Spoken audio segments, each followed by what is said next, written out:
हमारे तमाम संवाददाता अलग अलग हिस्सों से हमारे साथ जुड़ रहे हैं। इस बड़ी खबर पर सीधे रुख करेंगे। हमारे साथ अमिताभ सिन्हा बीजेपी मुख्यालय से हमारे संवाददाता मौजूद हैं। हमारे साथ बालकृष्ण है कांग्रेस मुख्यालय से, संजय शर्मा हमारे सहयोगी इलेक्शन कमीशन के दफ्तर के बाहर से हमारे साथ हैं, और हमारे साथ हैं अशोक सिंघल हमारे सहयोगी न्यूज रूम से। सबसे पहले अमिताभ, आपके पास आते हुए 20 दिसंबर की तारीख तय की गई है, मुकर्रर की गई है, फैसला होगा उस दिन नरेंद्र मोदी की किस्मत का।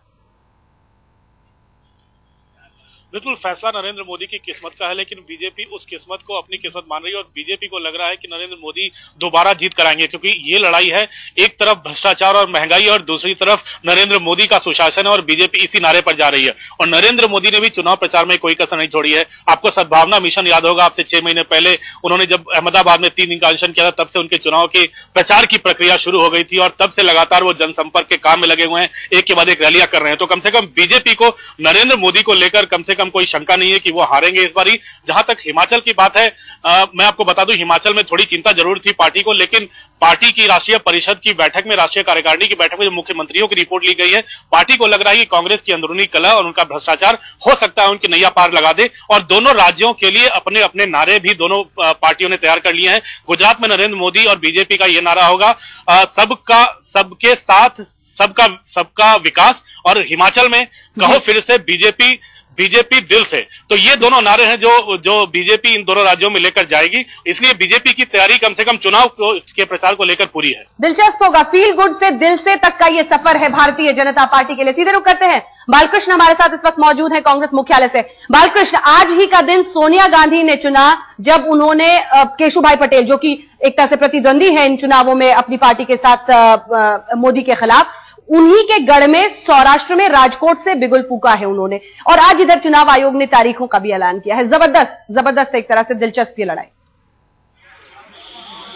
बिल्कुल सही कहा आपने, बहुत उम्मीदें लगा रखी है केशुभाई पटेल से, नरेंद्र मोदी के जो दूसरे प्रतिद्वंदी हैं उनसे कांग्रेस ने, क्योंकि कांग्रेस जो खासतौर पे जो गुजरात का चुनाव है कांग्रेस के लिए 2 वजहों से बहुत जरूरी है, बहुत महत्वपूर्ण है। पहली वजह तो सिर्फ इसलिए क्योंकि चाहे अनचाहे एक बार फिर से जो गुजरात का चुनाव है वो नरेंद्र मोदी वर्सेस सोनिया गांधी हो गया है। आपको याद होगा कि पिछले चुनाव में कैसे मौत का सौदागर का जो एक जुमला था वो कितना प्रचलित हो गया था, कितना चल गया था, नरेंद्र मोदी ने उसका फायदा उठाया था।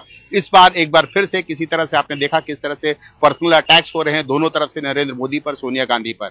दूसरी उससे भी बड़ी बात यह है कि हाल फिलहाल में जो केंद्र में कांग्रेस की सरकार है उस पर जिस तरह के आरोप लगे हैं, जिस तरह के घोटालों में फंसी रही है, और उसके बाद जिस तरह से बड़ी बड़ी फैसले लिए हैं, चाहे वो एफडीआई में, रिटेल में एफडीआई का फैसला हो, चाहे वो गैस सिलेंडर का जो कीमतें, गैस सिलेंडर का कोटा तय करने की बात हो, चाहे डीजल की कीमतें तय करने की बात हो, कांग्रेस की निगाह इस बात पर रहेगी कि इन फैसलों को किस तरह से जनता ने लिया है, जनता इन फैसलों को किस तरह से देखती है, इसकी परीक्षा गुजरात और हिमाचल के चुनाव में होगी। इसलिए बहुत महत्वपूर्ण है कांग्रेस के लिए। बिल्कुल संजय, मैं आपके पास आऊंगी, लेकिन उससे पहले रुख एक बार अशोक सिंघल का करते हैं। अशोक सिंघल, सवाल यह है कि इस बार ये लड़ाई, अभी तो तारीखों का ऐलान तो खैर आज हुआ है, 3 दिन पहले से ही चरम पर ये लड़ाई पहुंच गई है, लेकिन कांग्रेस की ये स्ट्रैटेजी, सोनिया गांधी की ये स्ट्रैटेजी कि मोदी की बातों का सीधे उन्हें जवाब नहीं देंगे, हम विकास को हथियार बनाकर आगे लड़ेंगे, दोनों अपनी अपनी रणनीति, तय रणनीति पर आगे बढ़ रहे हैं। मोदी सीधे पर्सनलाइज्ड अटैक पर आगे बढ़ रहे हैं। अंजना, इस बार कांग्रेस की स्ट्रेटेजी है कि डेवलपमेंट को मुद्दा बनाया जाए, विकास के मुद्दे को लेकर के जो गुजरात में कमियां रही हैं, जो विकास नहीं हुआ, जो भ्रष्टाचार की बात है, इन तमाम मुद्दों को लेकर के आगे बढ़ा जाए। मोदी के चक्रव्यूह में नहीं फंसना चाहिए। पिछली बार चुनाव में मोदी ने जिस ढंग से सोनिया गांधी को, कांग्रेस को ट्रैप में लिया था, कांग्रेस और सोनिया गांधी उससे बचने की कोशिश की। आज सीधा मोदी का नाम नहीं लिया। जो राजकोट में सोनिया गांधी ने रैली की, मोदी का नाम नहीं लिया। वहां पे कहा गया कि विकास नहीं हुआ है, गरीबों को अधिकार की बजाय गोलियां मिलती हैं, लेकिन मोदी का एक बार भी नाम नहीं लिया। जबकि बार बार पिछले चुनाव में देखे तो मोदी सीधा निशाने पे थे सोनिया गांधी के, मौत के सौदागर तक कहा गया, जिसका नुकसान उठाना पड़ा। मोदी ने उसी को अपने पक्ष में बुनाया, उस जुमले को। इस बार कांग्रेस की यही स्ट्रेटेजी रही। सोनिया गांधी ने जाकर के वहां मोदी का जिक्र नहीं किया, लेकिन विकास, भ्रष्टाचार, इन तमाम मुद्दों को उन्होंने उठाया और उसी को लेकर कांग्रेस चलेगी कि 11 साल मोदी का शासन रहा, वहां पे बीजेपी की सरकार रही है 2 टर्म से, तो विकास नहीं हुआ है। जहां तक भ्रष्टाचार की बात है, भ्रष्टाचार मोदी के मायने कुछ और है, भ्रष्टाचार वहां फैला हुआ है। इन्हीं मुद्दों को लेकर कांग्रेस चुनाव में उतरेगी। आज सोनिया गांधी ने जो चुनावी घोषणा पत्र, एक तरह से कहें चुनावी जो लाइन है, वो खींच दिया सोनिया गांधी ने वहां जाकर के, और उसी को लेकर के कांग्रेस आगे बढ़ेगी। बिल्कुल, नर्मदा के पानी से लेकर तमाम ऐसे मुद्दे जो आज उन्होंने वहां पर उठाए हैं, उनका पर्सनल अटैक से कोई भी लेना देना नहीं था। संजय, बहुत महत्वपूर्ण है, हिमाचल प्रदेश के बारे में तो खैर कहा गया कि वहां ज्यादा गड़बड़ियों की आशंका नहीं है, लेकिन पेड न्यूज जैसे तमाम मुद्दों पर कुछ खास खबरों को उछाला ना जाए, ये एहतियाती कदम गुजरात के मद्देनजर उठाए जाएंगे, क्या कुछ कहा गया है? जी हां, चुनाव आयोग ने कहा कि पहली बार वो पेड न्यूज के मामले को लेकर बहुत गंभीर है और इस पर 3 स्तरीय कमेटियां बनाई जाएंगी। जिला स्तरीय कमेटी होगी जो पूरी तरह से निगाहदारी रखेगी, फिर राज्य स्तरीय कमेटी होगी और फिर इलेक्शन कमीशन के स्तर की एक केंद्रीय समिति होगी जो पेड न्यूज को लेकर जितनी सारी आशंकाएं उठाई जा रही हैं, जो भी चीजें हो सकती हैं, उन सब पर निगाहदारी रखने के लिए कमेटियां होंगी। और इसके साथ ही जो तारीखों का ऐलान हुआ है, तो दोनों तरफ की सेनाएं, जमावड़ा तो पहले से शुरू हो गया था, आज तो सिर्फ शंखनाद भर हुआ है युद्ध का। और इसके साथ ही चुनावी युद्ध की आचार संहिता लागू हो गई है, यानी सरकार के लिए, केंद्र सरकार और राज्य सरकार दोनों के लिए पाबंदियां लागू हो गई हैं कि किसी परियोजना का उद्घाटन और शिलान्यास तो दूर, वो उसका ऐलान तक नहीं कर सकते हैं। और जाहिर है कि आज से ही और अभी से ही, जैसे थोड़ी देर पहले जैसे ऐलान हुआ है, वैसे उसके साथ ही दोनों राज्यों में चुनाव आचार संहिता लागू हो गई है।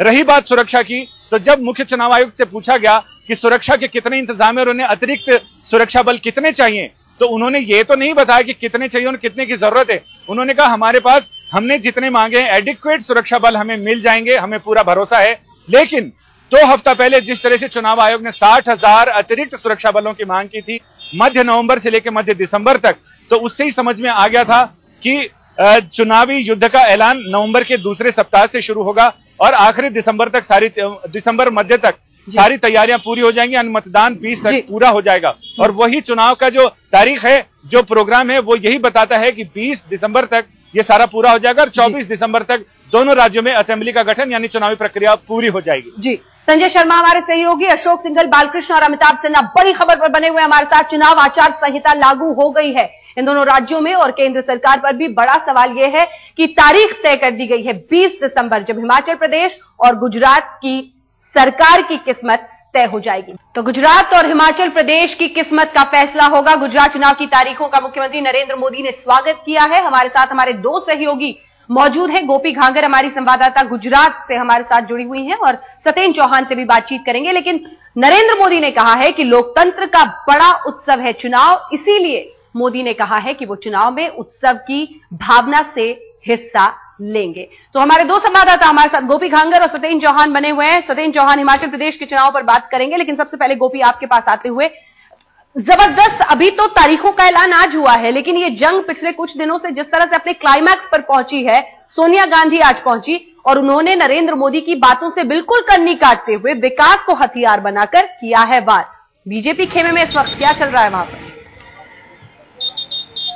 जी बिल्कुल, ये हम कह सकते हैं सोनिया गांधी ने आज नरेंद्र मोदी का नाम ना लेते हुए हर उस सवाल का जवाब दे दिया है, चाहे वो महंगाई हो, FBI हो या फिर भ्रष्टाचार हो, हर सवाल का जवाब सोनिया गांधी ने यहाँ पे दिया है। और ना ही उन्होंने मुख्यमंत्री मोदी का नाम लिया है, उन्होंने मोदी का नाम लिए बिना उन्होंने ये साफ कह दिया है कि गुजरात में विकास की शुरुआत कांग्रेस ने की थी, ना कि बीजेपी ने। बीजेपी का शासन तो सिर्फ 10 साल पुराना है, जबकि कांग्रेस का शासन 50 साल पुराना है और यहाँ पे विकास की नींव सिर्फ कांग्रेस ने ही रखी थी। तो साफ तौर पर अगर चुनाव की बात करते हैं तो मोदी विवेकानंद यात्रा पर यात्रा पर निकले हुए हैं, उसमें लगातार कांग्रेस पर, प्रधानमंत्री पर, यूपीए गवर्नमेंट पर वार पे वार कर रहे हैं। वैसे में आज सोनिया गांधी यहाँ पे आई थी, करीब 1.5 लाख से ज्यादा लोग यहाँ पे इकट्ठा हुए थे सोनिया गांधी की उस सभा में। और वैसे में कह सकते हैं कि कांग्रेस ने अपना एक शक्ति प्रदर्शन आज दिखाया था और कांग्रेस कार्यकर्ताओं को इससे काफी एक बूस्टअप मिला है कि गुजरात में चुनाव की शुरुआत अब हो चुकी है। लेकिन गोपी, दिक्कत है कांग्रेस में, वहां पर कौन सा वो बड़ा चेहरा होगा? अर्जुन मुडवाडिया के साथ आप कितनी दूर इस जंग को मोदी के खिलाफ ले जाएंगे? आप बने रहिए हमारे साथ, सतेन भी हमारे साथ बने हुए हैं। जरा आंकड़ों के नजरिए से समझते हैं गुजरात में इस वक्त क्या स्थिति है और क्या वहां पर होना चाहिए। जी हां, 182 कुल सीटें हैं गुजरात की। 182 सीटों में क्या हो सकता है? शंकर सिंह वाघेला का चेहरा हम आपको दिखा रहे हैं, क्योंकि कांग्रेस की तरफ से उन्हीं को आप चेहरा फिलहाल मान सकते हैं। ये मोदी बनाम शंकर सिंह वाघेला की लड़ाई में आंकड़े क्या कहते हैं? इस वक्त भारतीय जनता पार्टी की 117 सीटें हैं 182 सीटें में, और उसके बाद कांग्रेस के पास है लगभग 59 सीटें। जी हां, 59 सीटें उनकी हैं और एनसीपी की भी कुल 6 सीटें हैं। एनसीपी की जिनमें 3 सीटें शामिल हैं, जेडीयू की भी 1 सीट है, निर्दलियों की भी सीट है। तो अन्य सीटें 6 हैं यहां पर। 117 भारतीय जनता पार्टी, 59 कांग्रेस, 6 यहां पर अन्य की सीटें। यानी ये साफ बताता है कि किस तरह से भारतीय जनता पार्टी ने पिछले चुनावों में लगातार, और ये अब लगातार आप कह सकते हैं उनकी परीक्षा जो हो रही है उसमें एक अगला पड़ाव आता हुआ दिखेगा। अब हम आपको दिखाते हैं हिमाचल प्रदेश की जंग, जिसमें जो चेहरे हैं वो आपके सामने हैं। सबसे महत्वपूर्ण हिमाचल प्रदेश की लड़ाई में यह है कि भारतीय जनता पार्टी इस बार यहां पर क्या मकाम हासिल कर पाएगी। 41 सीटें बीजेपी की, 41 सीटें यहां पर है, 23 सीटें कांग्रेस की हैं। क्या भारतीय जनता पार्टी अपनी सत्ता को यहां पर उसी तरह से बरकरार रख पाएगी तमाम मुश्किलों के बीच, क्योंकि भारतीय जनता पार्टी खुद भी बहुत खुश नहीं है। सीधे रुक करते हैं, सतेन हमारे साथ बने हुए लगातार। सतेन, भारतीय जनता पार्टी खुद भी बहुत आश्वस्त नहीं है इस बार हिमाचल प्रदेश को लेकर। देखिए अंजना, सबसे पहले मैं ये बताना चाहूंगा कि हिमाचल का जो चुनाव है वो बड़ा दिलचस्प और रोचक चुनाव है, और शायद यही सुपरहिट मुकाबला लोगों को देखने को मिलेगा। जैसा आपने कहा कि बीजेपी खुश नहीं है, लेकिन मुद्दा क्या है? जो कांग्रेस है वो बीजेपी पर राज्य के भ्रष्टाचार को आरोप लगा रही है, तो बीजेपी केंद्रीय भ्रष्टाचार का हवाला देकर जो है राज्य के लोगों को संतुष्ट करने की कोशिश कर रही है। यानी कि मुकाबला कहीं ना कहीं करप्शन वर्सेस करप्शन होता जा रहा है। अगर बीजेपी और कांग्रेस दोनों ही पार्टियों की तुलना करें तो कहीं ना कहीं कांग्रेस पार्टी के अंदर डिसिडेंस बहुत ज्यादा दिखाई दे रहा है, बागी बहुत ज्यादा दिखाई दे रहे हैं, क्योंकि अभी तक आनंद शर्मा गुट है तो दूसरी तरफ वीरभद्र सिंह है, और वीरभद्र सिंह को आपको याद होगा कुछ महीने पहले भ्रष्टाचार के आरोपों के चलते ही केंद्रीय मंत्री पद का जो है गंवाना पड़ा था, लेकिन और उसके बाद उन्होंने कांग्रेस पार्टी में ही अपनी जो है नाराजगी भी व्यक्त की थी। उसके बाद जो है उन्हें हिमाचल प्रदेश कांग्रेस का अध्यक्ष बनाया गया है। तो कहीं ना कहीं कांग्रेस जो है वीरभद्र के कंधों पर चढ़कर जो है कुर्सी तक पहुंचने का रास्ता देख रही है, लेकिन आनंद शर्मा को भी आप कम मत आंकिए। लड़ाई जो है सीटों के बंटवारों से ही शुरू होती है। हालांकि बीजेपी में डिसिडेंस यानी कि बागी जो तेवर हैं वो कम नजर आ रहे हैं, लेकिन बीजेपी को खामियाजा ये भुगतना पड़ सकता है, क्योंकि जो है उनके खिलाफ एंटी इनकम्बेंसी हो सकती है। 5 साल उन्होंने राज किया है। कहीं ना कहीं मुकाबला कुल मिलाकर ये कहें कि दिलचस्प है और रोचक है। बिल्कुल, सतेन चौहान हमारे संवाददाता बने हुए थे इस बड़ी खबर पर हमारे साथ। कुल मिलाकर तारीख तय कर दी गई है, 13-17 नवंबर वोटिंग होगी गुजरात में, 4 नवंबर को वोटिंग होगी हिमाचल प्रदेश में, लेकिन गिनती दोनों ही राज्यों की दिसंबर में ही 20 दिसंबर को होगी, और उस दिन हो जाएगा दोनों ही राज्यों की किस्मत का फैसला।